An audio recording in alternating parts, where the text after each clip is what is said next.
Well, good afternoon, ladies and gentlemen. It's time for another locomotive review. This is my all-time favourite locomotive.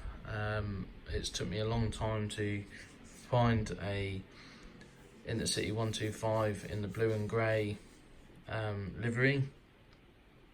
Very more sought after than the other liveries. Yeah, so I got this the other day. It's Eastern Region 1, 43062 and 43063. This is a later Hornby release, so it's the more refined and better quality model. I've been looking for one of these for about 3 years. I missed out on the 40th anniversary one, and I think this one was sort of brought out just before, maybe a year before, with the executive swallow, not the swallow, the other executive livery that they brought out after this one. Okay, so we're going to move the box, you sort of usual stuff. The product code is somewhere here. Where is it again? It's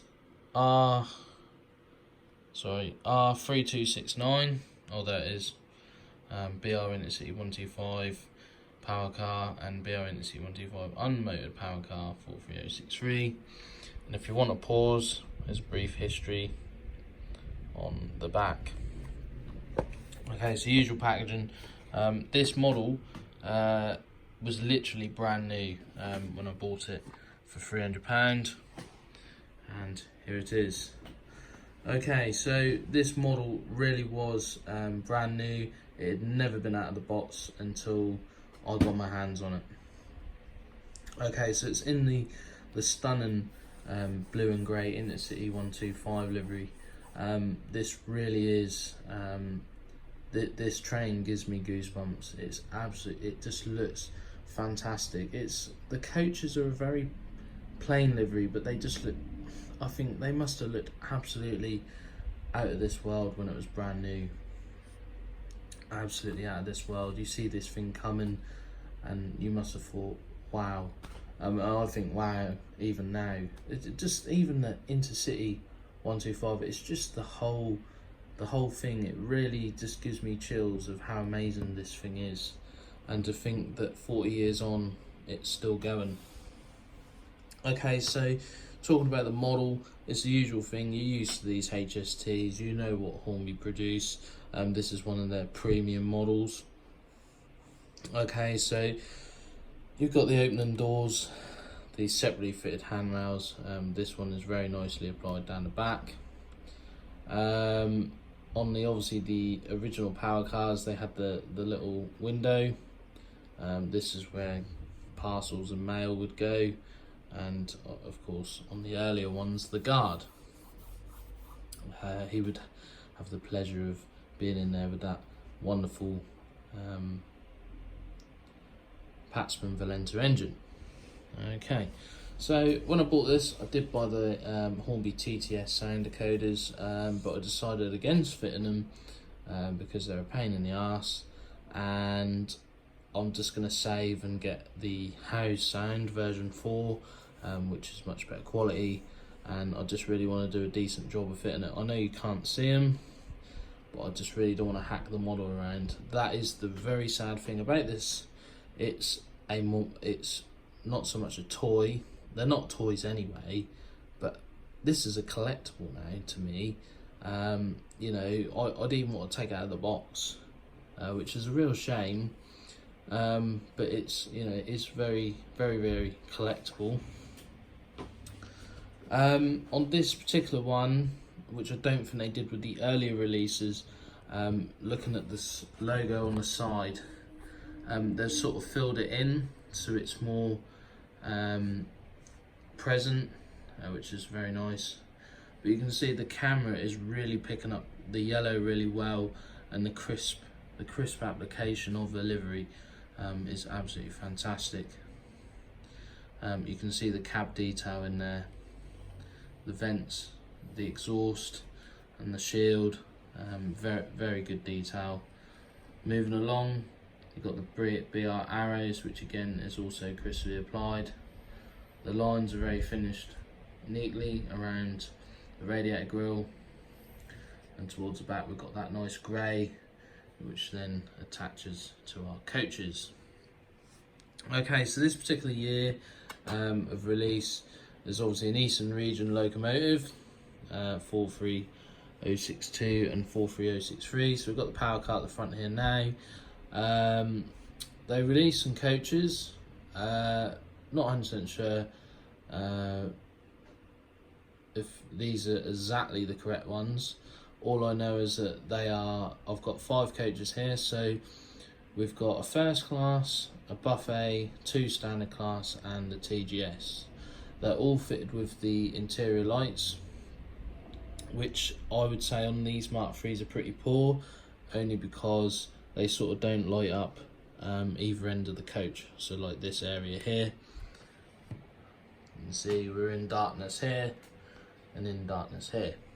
So I think maybe it's for a Mark II and the light bar is not quite long enough, but that's just being a little bit picky. I paid £120 for the 4, so the first class, the restaurant and the 2 standard. I didn't think that was too bad considering how hard these coaches are to get now. My swallow set is complete. I've got 8 coaches. I want to do the same with these. Again, they are quite difficult to get hold of, especially now that I want light up coaches, because I want them to all match. They're all Eastern Region numbers, so they do match the power cars. They are a match set, which is very nice. I found 2 other standard class light up coaches, which I can add to the set, but I will just have to renumber, which would then therefore leave me just first class to find. But it's not a big deal. 7 cars is plenty enough, but at the moment 5 is more than enough as well. But I just want a complete set, as I say, because it's more of a collectible now more than anything. Okay, so we've looked at the model. The other end is basically the same. I don't really need to go into massive detail. You've got very nice directional lighting. Not exactly the same colour as what they would have been when it was new. Maybe they could have gone for a more yellow sort of light as per the original, but again, you know, it's very nice. And of course the other way we've got our red. Okay, so like I say, this is not DCC sound. It's just got 2 good quality digital chips in there. Maybe not so much required for the rear car because it doesn't power anything apart from the lights. Okay, so we're going to run the locomotive around a couple of times just so you can have a look. We'll start off with the lights on, as in the lights on in the room, and then I'll switch the lights off so you can see the lights in the coaches. We won't go too quick, we'll just sort of be zooming in on the model as it comes past. So I'm now going to set her off on her maiden voyage on the East Coast Main Line.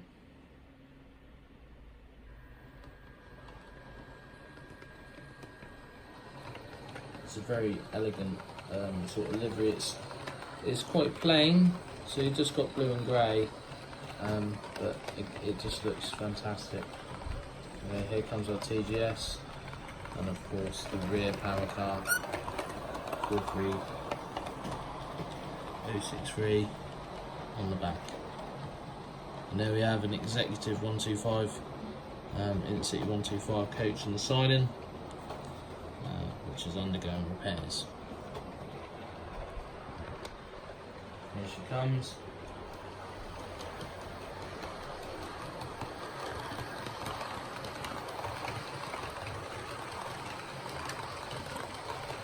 How amazing that must have looked in the 1970s. Seeing that thing rushing along. This is the age of the train. This is the Intercity 125.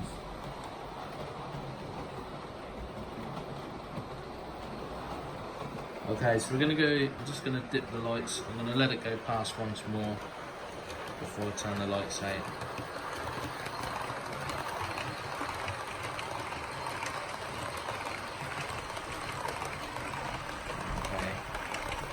let's go to the light switch. I'm just got to get up.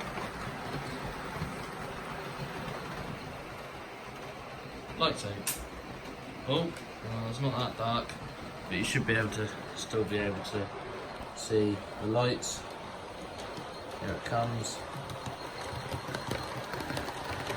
And there we are. They are quite effective.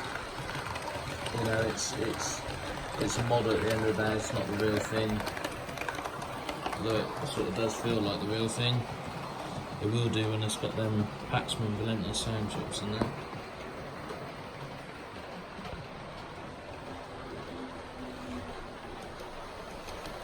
Just runs so smooth.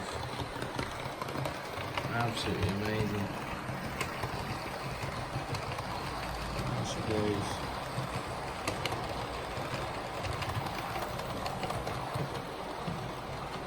Okay, so I'll bring it round to a stop.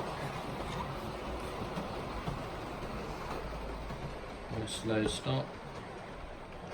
We weren't quite doing 125, so we're okay. There we are. And there we have it. Hornby's Intercity 125 R3269.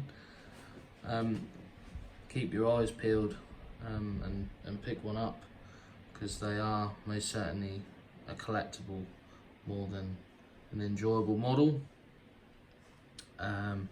Please stay tuned. I'm going to do some Intercity 125